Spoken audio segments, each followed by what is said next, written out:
What's up, YouTube? Zero here. Welcome to the place where gamers, witches, wizards, and superheroes unite. Today, we're going to talk about the Call of Duty League Super Week. That's right, February 22nd through February 28th is the Call of Duty League Super Week, where you can see on the screen there are a bunch of games. The first day, Monday, February 22nd, has 2 games, and then every day after that has 3. This is due to current weather conditions across the United States, particularly in Texas, where there are massive power outages, and a lot of the Call of Duty League teams are in Texas. So the league decided to postpone this weekend's games.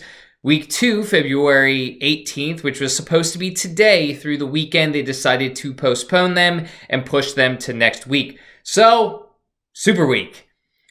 Let's talk about the Super Week. Let's talk about the schedule. Let's talk about which teams it benefits and which teams it hurts. So first, let's talk about the schedule in general. Day 1, Monday, we have an amazing game, FaZe against the Ultra. I talked about this in my past video. I think this is going to be an amazing game. FaZe is my favorite team. Subliners are also one of my favorite teams, but FaZe is the team that I'm always rooting for the most, and they face the Ultra. Now, the Ultra are a decent team.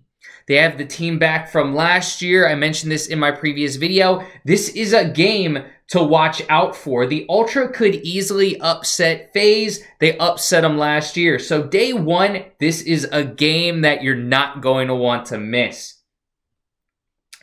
Day 2, there are, I wouldn't say many games that people are going to be really excited about. I think this is going to be a pretty quick game for the Mutineers. This may be a little interesting, but it's really teams vying for that 4 slot inside of their standings. And for those of you who don't remember, this is how the major tournament works. After the standings are all decided, the top 3 get into the winner's bracket, the top 3 from each respective division, and the bottom 3 from each respective division are down here. So that London Royal Raven game against the Subliners, they're probably going to be fighting for that number 4 slot, so they can at least get that first round bye in the elimination bracket.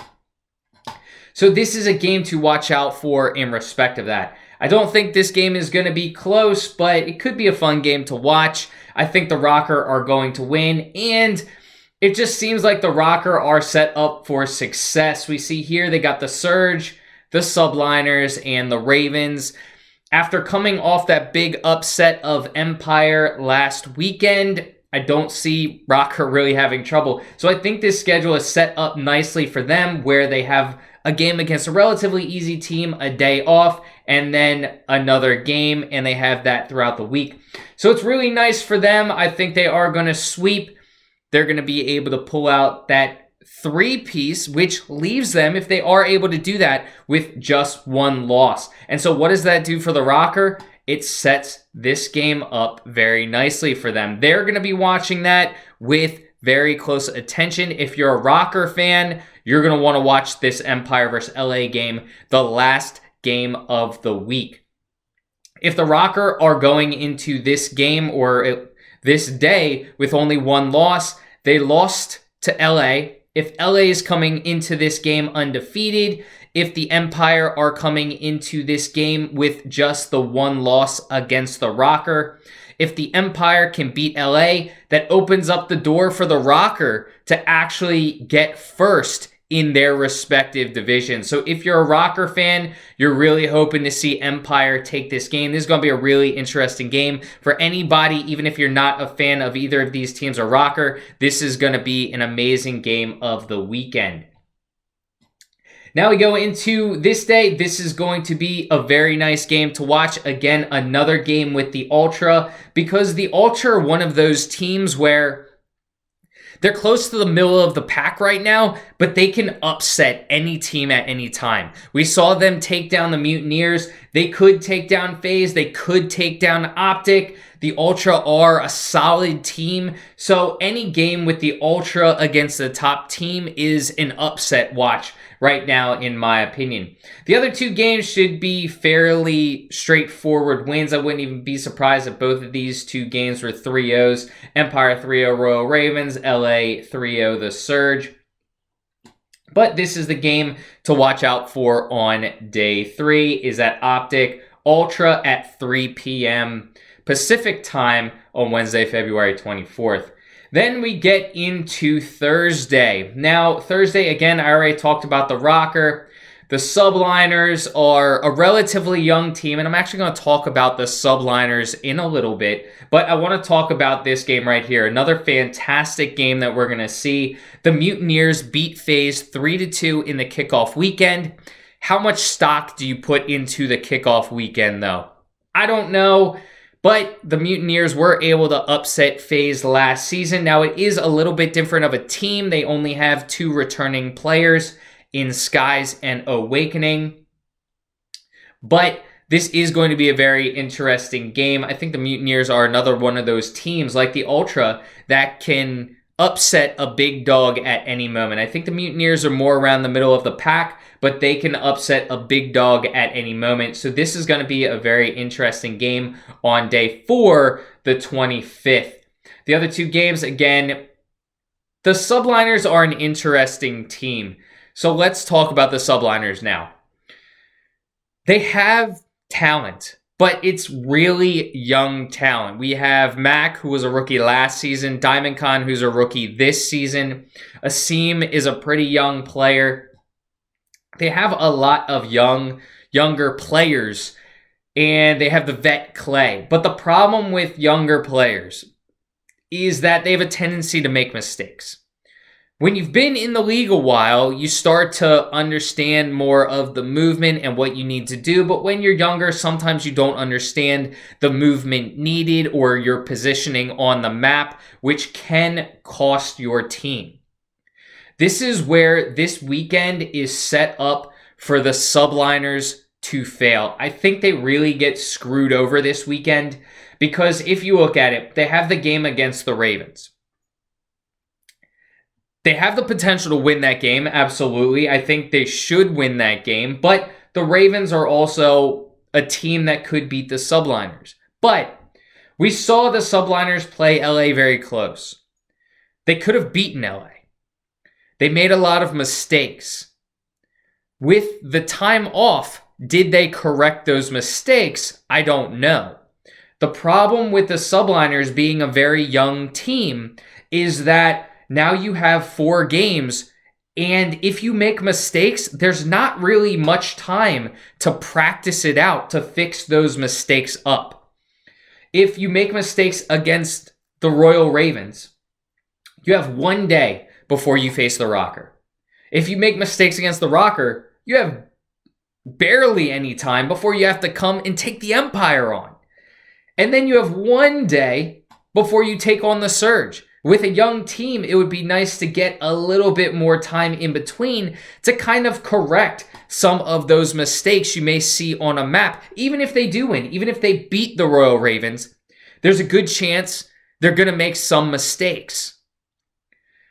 They would like more time to clean up those mistakes. Unfortunately, they don't have it. What this does do is it sets Surge up nicely to get that number 4 slot. For some of those lower teams, they're probably looking for that number 4 slot. And it's going to be a battle between the Royal Ravens, Subliners, and Surge in Division A to get that number 4 slot. Well, Surge already beat the Royal Ravens. So what the Surge are probably looking for is they want the Royal Ravens to beat the Subliners. They don't want to go into this game with the Subliners having a victory. They want to go in this game knowing all they have to do is take care of the Subliners who haven't won a game. But the Subliners, again, what I said, they don't have a lot of time if they're making mistakes. to correct those mistakes. They don't have a lot of time to practice in between games so they can fix those mistakes. So I think the subliners kind of get screwed over, and I really think this benefits the Surge. Again, they already beat the Royal Ravens. They're probably not going to beat LA, but because they don't have a game here, they don't have a game here, they don't have a game here, they have 3 days off in which they can practice.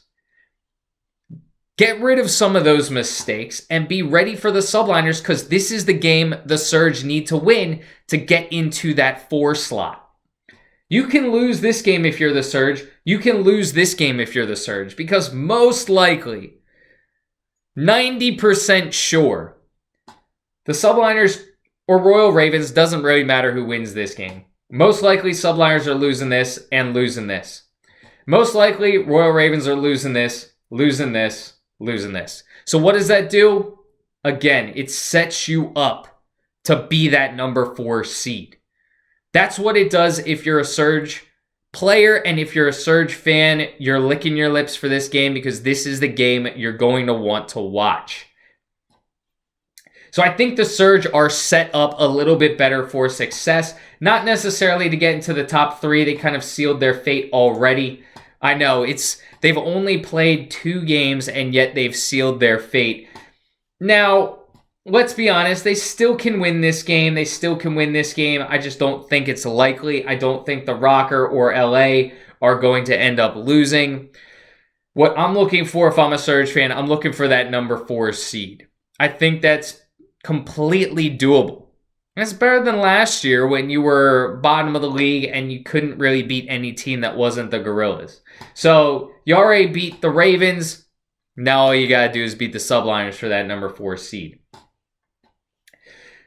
On Saturday, I don't think we're really looking at any fun games. February 26th, Friday, probably not a bunch of fun games either, because a lot of these games, most likely 3-0s or 3-1s. This could probably be a 3-0. This could probably be a 3-0.